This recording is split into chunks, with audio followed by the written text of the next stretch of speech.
This is just your reminder to not let the medical establishment gaslight you into thinking there's nothing wrong with you if you're experiencing extreme pain or really anything. I don't know if it's because I'm a woman or what the reason is, but I've spent the last year dealing with extreme pain right here, under here. It felt so bad that it would radiate to my back. It would cause me to feel kind of like I was 8 centimeters dilated, but in my chest.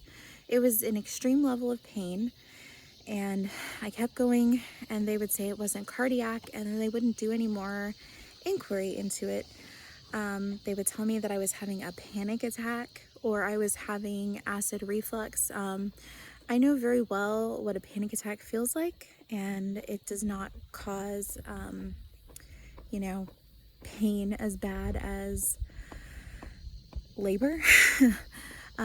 Actually, I don't experience any pain if I'm having an anxiety attack. It didn't feel like acid reflux to me. I've been dealing with acid reflux since I was 15, 16 years old. It didn't feel like that to me either. And eventually, after multiple times of being told by doctors that it was just acid reflux and I should take some Pepcid for a month and see if it goes away, or any number of diagnoses that they didn't even run tests for, I finally just stopped seeking help. And when I stopped seeking help, I was experiencing between 3 and 12 hours of this massive level of pain 3 to 4 times a month. It seemed to be kind of hormonally driven, and it did seem to occur right before my menstrual cycle, kind of in the middle around ovulation time, right after each portion of the cycle. And so I mentioned that during different appointments, and I was told that they still thought it was acid reflux, or they still thought it was a panic attack. I started thinking it was something called esophageal spasms, but the last incident that I had was over 12 hours long, and it was just so painful. And the day before it happened, I literally felt like I was gonna die, and then the day following, it usually knocked me out for 3 or 4 days after. So I was only having 3 or 4 good days a month, really, just being on either side of one of these attacks that I would have. Well, finally, I told my husband, hey, I need to go to the emergency room.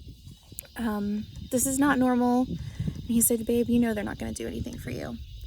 They're just going to tell you you're having a panic attack, or they're going to tell you that you're having acid reflux. And I said, I don't care. I want to go. I want to try. I want to try and tell someone again what has happened. Because it got to the point where my husband was starting to get frustrated with me, because every time we would go to the doctor, I had EMS people sit on our couch telling me that I didn't need to go to the hospital when I was having one of these attacks because it wasn't a cardiac event. And so I didn't need to go to the hospital. And so he thought I was crazy too. And he was like, you need to just start learning how to get through one of these things. But the amount of pain that I was experiencing, I could not have gotten through it. And it just felt like nobody believed me. Well, I get to the hospital. My liver numbers are in the thousands. The doctor that I spoke to, I told him what I've been going through for the last year. And he told me, I think it's your gallbladder. And so they did a CT scan on me, and it was my gallbladder, and it was inflamed, and it was causing my pancreas to be inflamed. And I had been dealing with kind of issues with blood sugar since my pregnancy with my son, and it didn't resolve like most people's gestational diabetes resolves. Mine didn't, and I ended up having to watch everything that I ate. And I still test my blood sugar 4 times a day to this day. Long story short, I had to get my gallbladder removed.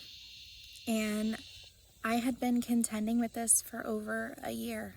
It took a year for me to get someone who would take me seriously and believe me that I was in the level of pain that I was in. And then when I finally had the correct diagnosis, everyone was just absolutely in awe that I had been dealing with this 4 times a month for the last year, and I had made it through that.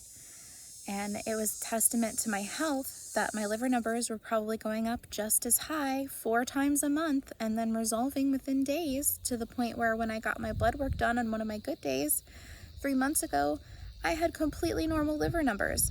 My liver numbers also went down within 72 hours of my gallbladder being removed.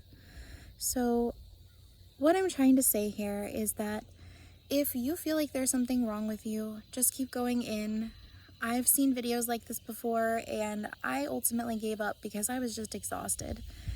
And it makes sense that I was exhausted because my liver numbers were so high, in the thousands on each side. My body was clearly going through a great deal of distress. But please just listen to your body. Please take care of yourself and ask questions until you get answers. Until next time, stay happy, stay healthy, and live your best life.